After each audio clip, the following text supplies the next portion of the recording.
Bismillahirrahmanirrahim. Assalamu alaikum wa rahmatullahi wa barakatuhu. Welcome to Storyland and very warm welcome to all of my new subscribers who have recently subscribed my channel. Thank you very much for your support. I hope all of you are fine and doing well. I am your teacher Umm Muhammad and today we are going to read and translate the chapter 10 Mangoes and Guavas from New Oxford Modern English Book 2 and it is the third edition of this book. इस chapter से related और इस book से related जितने भी important और necessary links हैं सभी डिस्क्रिप्शन बॉक्स में प्रोवाइड कर दिए गए हैं and we have any comment query और suggestion related to my content and my niche you can free tell me in the comment box below. चलिए अपना आज का लेक्चर स्टार्ट करते हैं। बट लेक्चर स्टार्ट करने से पहले अगर आप मेरे चैनल को फर्स्ट टाइम विजिट कर रहे हैं तो मेक श्योर करें कि अपने चैनल को सब्सक्राइब कर ले और वीडियो अच्छी लगे तो इसको लाइक भी कर दें।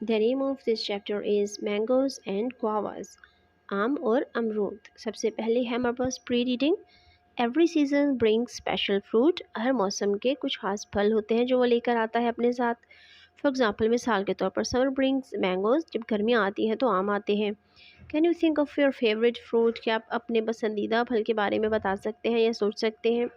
विच season does it belong to, और ये कौन से मौसम से इसका ताल्लुक़ है या किस मौसम में ये पाया जाता है। इसके बाद है हमारे पास वर्ड्स टू नो, ऐसे अल्फाज जिनको जानना ज़रूरी है ताकि हम चैप्टर को अच्छे से अंडरस्टैंड कर सकें। फर्स्ट वर्ड है हमारे पास groaned, made a deep sound of pain और सॉरो, यानी उदासी, दुख या दर्द की वजह से, किसी तकलीफ़ की वजह से जब ज़ोर की या गहरी आवाज़ निकाली जाती है उसको हम ग्रोन्ड बोलते हैं। नेक्स्ट वर्ड है spring, the season off the year between winter and summer, यानी जब मौसम सरमा का इख्तिताम होता है और मौसम गर्मा का आगाज़ होता है, इस दरमियान में जो मौसम आता है उसको हम स्प्रिंग बोलते हैं यानी बहार। Telescope, a device use to make objects appear closer so they can be look at from far away, यानी एक ऐसी डिवाइस है जिसको यूज़ किया जाता है किस लिए, ऑब्जेक्ट्स को नज़दीक करके दिखाने के लिए।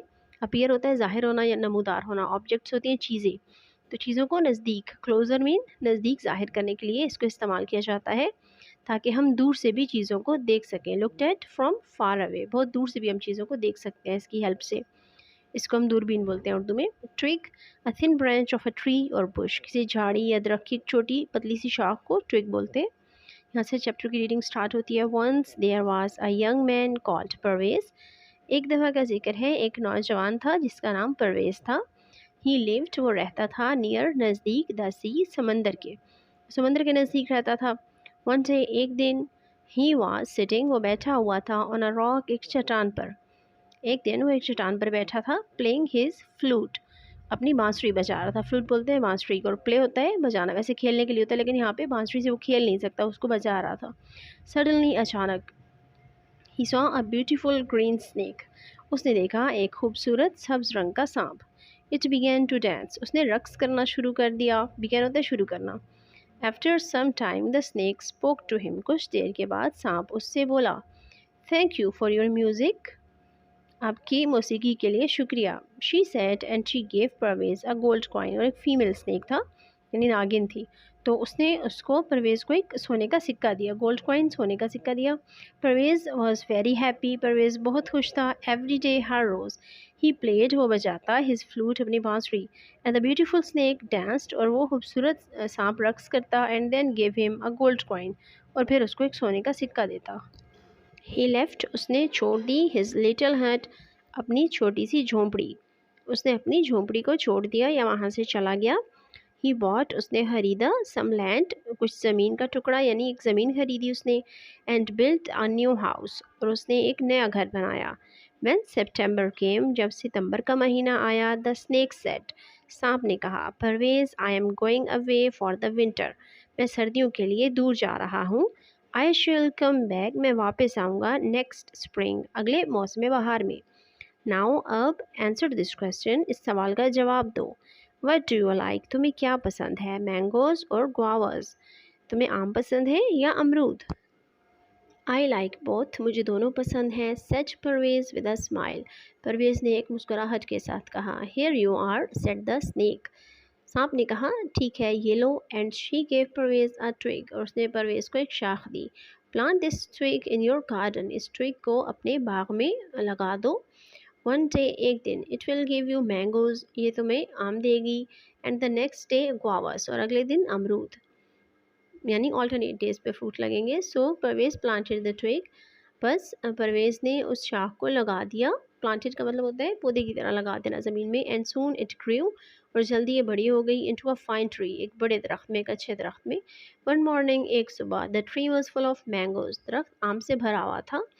Parvez pick the mangoes, Parvez ने सारे आम जो तोड़ लिए, चुन लिए वहाँ से। And sold them in the town, और इन्हें कस्बे में बेच आया। व्हेन ही गॉट होम, जब वो घर वापस आया, the tree was full of flowers again, उसका जो दरख्त था वो दोबारा से फूलों से भरा हुआ था।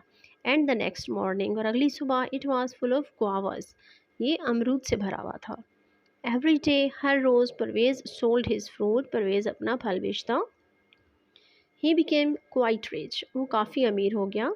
वन डे, एक दिन, a ship came into the harbour, एक बहरी जहाज़ बंदरगाह पे आया। हार्बर बोलते हैं बंदरगाह को।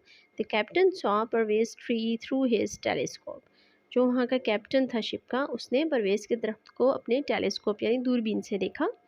मैंगोज़ इन दिसंबर, दिसंबर के महीने में आम। ही सेड टू हिमसेल्फ, उसने अपने आप से कहा। व्हाट अ फाइन ट्री, कितना अच्छा दरख्त है। द फॉलोइंग डे, फॉलोइंग मतलब उससे अगले दिन, फॉलो होता है ना पीछा करना, तो इसके बाद जो दिन आया उस दिन, ही मेट परवेज़, वो परवेज़ से मिला। एंड सेड, और कहा, your mangoes are very fine, आपके आम बहुत अच्छे हैं। Parvez thought of a joke, Parvez को एक मजाक सूझा। दे आर नॉट मैंगोज़, वो आम नहीं है। ही सेड, उसने कहा, दे आर गुआवास, वो तो अमरूद है। Mangoes, roared the captain, captain ज़ोर से चिल्लाया या धाड़ा कि आम है। If they are guavas I shall give you my ship, अगर वो अमरूद हुए तो मैं अपना जो बहरी जहाज़ है वो तुम्हें दे दूँगा। Parvez took the captain to his garden, Parvez captain को अपने बाग में ले गया। Guavas groaned the captain, captain ने अब दुख भरी आवाज़ में कहा, अमरूद। I have lost my ship, मैं अपना बहरी जहाज़ खो चुका हूँ। The next day, Parvez went to see the captain, अगले दिन परवेज़ कैप्टन से मिलने गया, यानी उसको देखने गया या उससे मुलाकात के लिए गया। The captain was looking sad, और कैप्टन बहुत उदास नज़र आ रहा था। डोंट बी सैड, उदास मत होइए। Said Parvez with a smile, Parvez ने एक मुस्कुराहट के साथ कहा। I shall not take your ship, मैं आपका बहरी जहाज़ नहीं लूँगा। I was playing a joke on you, मैं आपके साथ एक मजाक कर रहा था। He then told the captain all about the snake and the tree, और फिर उसने कैप्टन को सांप और दरख्त के बारे में सारी बात बता दी। This was the end of this chapter, और अगर हम इस चैप्टर का एनालिसिस भी करें तो ऑक्सफोर्ड के बाकी जो चैप्टर्स हैं बुक्स के, या इस बुक के जो और चैप्टर्स या पोएम्स हैं उसी की तरह उन्हीं की तरह इसमें भी मैजिकल बीइंग्स या मतलब इसी टाइप की चीज़ों का जिक्र है। यहाँ पे भी हमने देखा जो स्नेक है, क्योंकि हम मुस्लिम और हम जानते हैं कि जन्नात शेप शिफ्टर्स होते हैं, तो ये भी कुछ ऐसा ही दिखाया गया है। मतलब इस चैप्टर में भी मुझे कोई मॉरल लेसन नहीं नज़र आ रहा कि इसमें क्या सिखाने की कोशिश की गई है। बिकॉज़ हार्ड वर्क की बजाय आपको शॉर्टकट के ज़रिए पैसा कमाना या इस टाइप का आइडिया इसमें भी दिया गया है। और ये चैप्टर क्लास 2 की बुक में शामिल है, और इस स्टेज में बच्चों के बनने या बिगड़ने की या जो कुछ भी वो अपनी बुक से सीखते हैं उसको फॉलो करते हैं। ये एक ऐसी एज है जो बहुत क्रिटिकल होती है, और उसमें जब बच्चे इस किस्म की चीज़ें देखते हैं तो इट्स रियली कंफ्यूजिंग कि वो भी बड़े होकर इस तरह से मतलब कंफर्ट या ईज़ चाहते हैं। हार्ड वर्क की बजाय अगर किसी और तरह से शॉर्टकट से उनको अर्निंग हो जाए या इस तरह से गोल्ड कॉइन्स मिलना शुरू हो जाए, तो बच्चों की एक विश हो जाती है और वो इस चीज़ को इमेजिन करना शुरू कर देते हैं। मुझे तो इस चैप्टर को पढ़ने के बाद कुछ समझ नहीं आया कि इसकी क्या मॉरल लेसन लिया जा सकता है इससे। अगर आपको कुछ समझ आ रहा है तो आप मुझे कमेंट बॉक्स में बता सकते हैं। This was the end of this lecture. Thank you for watching. सुब्हानकल्लाहुम्मा व बिहम्दिका नशहदु अल्ला इलाहा इल्ला अंता नस्तगफिरुका व नतूबु इलैक। अस्सलामु अलैकुम व रहमतुल्लाहि व बरकातुहू।